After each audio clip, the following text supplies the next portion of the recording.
2 hours out of Ekaterinburg, the road is blocked.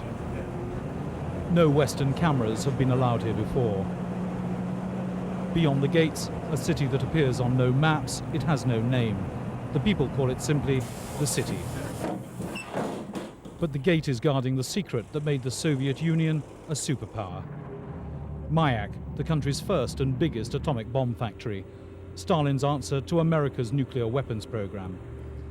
On the gates, the figures 235, uranium-235, the stuff of atomic bombs. The 5 reactors are now shut down.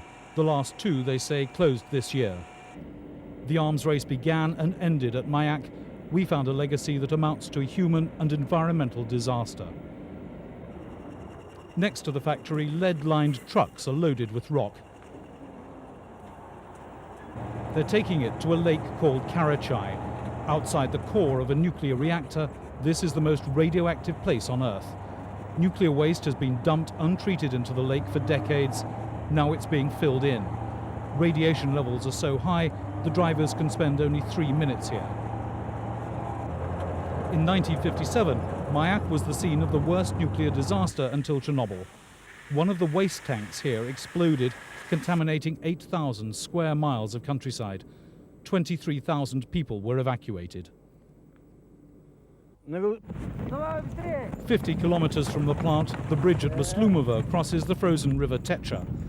Another 7.5 million curies of untreated nuclear waste have been washed downstream from Mayak. 20 villages have been evacuated.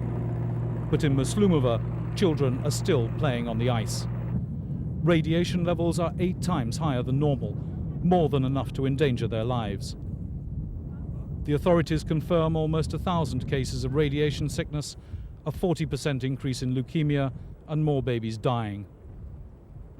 In opening the gates of the secret city, in beginning the long, expensive task of cleaning up the mess left by the Cold War, the Russians are seeking cooperation from those that Mayak was created to destroy.